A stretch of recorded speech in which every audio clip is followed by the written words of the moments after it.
AHMED here. I hope you're all staying safe and well, and welcome to the Film and TV channel. And we're back. Yes, we're back. Yeah, the pictures is back. The old pictures is back. The cinema, the movie theatre, whatever you want to call it, here in the UK. That's from the 17th of May 2021. So obviously this hopefully will be the first of, again, many, because let's hope, we did have a bit of a false start, what, 3-4 months ago? I'm not sure now. You lose track, don't you, with this? But yeah, we did have a little bit of a false start, but this will be our first of our regular what's on at the UK cinema features that go along with our what's out to buy on DVD, etc, etc. So finally after that stuttering start, we're back in action. So to join me today as we have a quick look through the films that we're going to be treated to. Yeah, they're not all brand new because obviously they've had to sort of get these things sorted out, but some interesting items are going to come to the UK cinemas anyway, so please join me as we have a look at what's coming out. Please, if you're new to the channel, push that subscribe button, push the bell notification if you enjoy what we do. I try and inform and entertain. As I say, I give obviously, as I did have a comment. I might have mentioned this a couple of times. I might have heard this a couple of times, but yeah, sort of saying that I just quote other people's statistics and reviews. Well, that's part and parcel of what I do. I sort of look at other people's information, then I give my own views as well. So it's not all purely that, but it's just an information. I do something a little bit perhaps different to what other people do. You know, I could just rattle on with my own views or something, but I give everyone an idea of what's going on about a film or a TV drama or whatever it is, and what other people are thinking, and other critics and the Joe public, other people are thinking. So that's how I do these things, so hopefully you like it like that anyway. Please check my playlist. You'll see stuff on my football team as well. I'd have what's called the Citizen channel, which covers Manchester City, my football team. I do City history, City present, quizzes, book clubs, loads of different things on Manchester City. So if you or anyone you know might be interested, please point them in my direction. But it's the cinema today. It's films today. It's films we're going to have a look at today. So please, if you do follow or friend me on Facebook and Twitter, I post loads of information on there as well. So if you follow and friend me on there, do check it for 2 or 3 days and follow and friend everyone back. Please, all your comments are welcome, especially with this one. What you're planning on seeing? What's the first film you're going to watch when you go back to the cinema? Let me know. That'd be great to know what you're looking forward to. And please, if you haven't got time for a comment today, just give us a thumbs up. It's nice to get views, but please just give us a little thumbs up if you like what I try and do on it. Right, yeah. Yeah, as I said, as I expected, it's generally stuff we've seen on various channels and streaming sites. You know, all the big streaming sites, including Disney and Apple and stuff like this. So, but there is a big film on. It's not a big film. It's only about a 20 million budget, but there's a film that I've not. There's a couple of films I've not seen in these. There's 7 films altogether. I've actually seen 5 of these, so obviously you're welcome to. I'll put links to my little reviews on them, etc. But there's a couple I haven't seen, and one I'm looking forward to, which has not been out on any streaming site or anything as yet. So at least we've got one brand new one, if you like. Right, we start with the movie that's made for the big screen, probably, and the experience of watching it on a big screen, whether it's an IMAX or just a normal standard sort of Odeon type showcase type screen, whatever it is. Of course, it's Godzilla versus Kong, isn't it? Yeah, 1 hour and 53 minutes. Of course, science fiction adventure 12A. Of course, a monster film directed by Adam Wingard. So this is available to watch, a sequel to both Godzilla King of the Monsters and Kong Skull Island, and it's the 36th film in the Godzilla franchise and the 12th in the King Kong franchise. So yeah, he's got a bit to go yet, Mr. Kong, hasn't he? And the 4th Godzilla film to be completely produced by a Hollywood studio. Yeah, the Japanese are now seem to have give up on it. It's just a shame. No, probably won't. They'll be back. Yeah, early reviews were a bit of a mixed bag. On Internet Movie Database, scores averaging almost 8 early doors have now settled down to an acceptable 6.4 out of 10, so not too bad a score. But please check my review out. I found it okay, but it may be just worth a watch again on a big screen. Whether I will have time myself to do that, but I certainly won't put you off having a watch of this on a big screen, which is probably where it was meant to be watched. Let's be honest about it. Right, so that's Godzilla versus Kong. And the next one I'm going to look at is first of 3 family films, yeah, or children's family films are available. All these children's films are very watchable for adults as well. I've seen all 3 of these. Again, please check out my reviews. But the first one we're going to look at is Peter Rabbit 2, The Runaway, also known just as Peter Rabbit 2, simple as that. An hour and 33 minutes. It's a 3D live action plus stroke computer animated comedy film directed by Will Gluck and written by Patrick Burley and Gluck himself. The film is a sequel, of course, 2018's Peter Rabbit, and I must admit I watched the second one before watching the first, my apologies, and is based on the stories of Peter Rabbit, created of course by Beatrix Potter.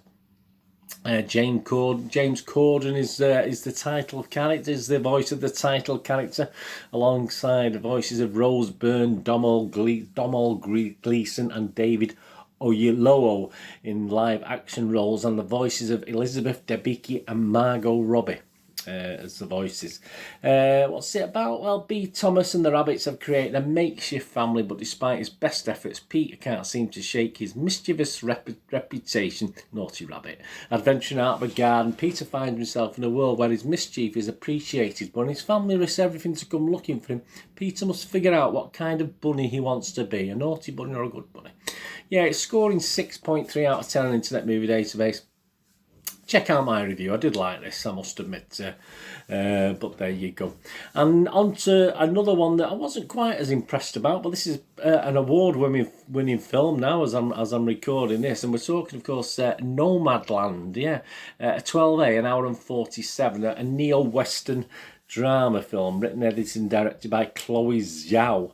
It stars Frances McDormand, of course, in the lead role. It also features David Strathairn in the supporting role, as well as real-life nomads Linda May Swanky and Bob Wells as fictionalised versions of themselves. Yeah, the film's based on the 2017 factual book Nomadland, Surviving America in the 21st Century by Jessica Bruder. And it's about, after losing everything in the Great Recession, a woman embarks on a journey through the American West, living as a van-dwelling modern-day nomad. Yeah, it's still scoring well on Internet Movie Database. It's still averaging 7.4 out of 10. I thought it was okay, but just check out my review in the link.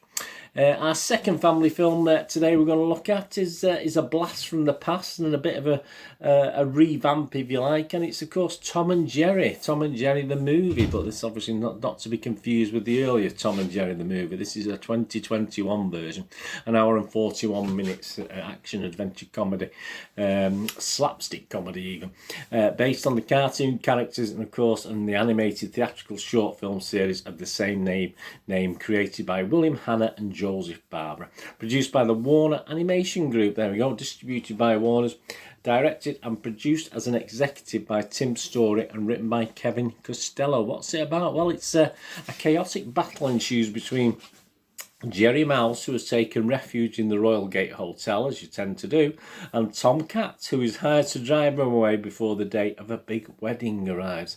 As well as our cat and mouse heroes, of course, we've got a character called Kayla, played by Chloe Grace Moretz.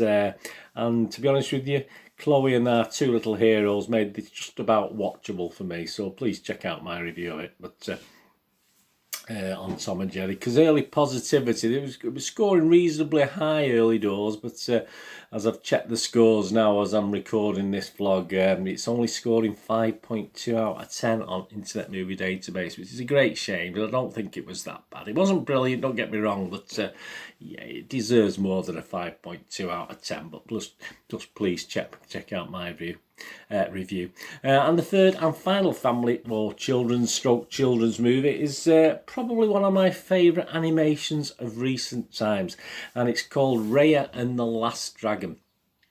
PG rated, an hour and 48 minutes, a computer animated, totally animated action film produced by Walt Disney, of course, and Walt Disney Animation Studios.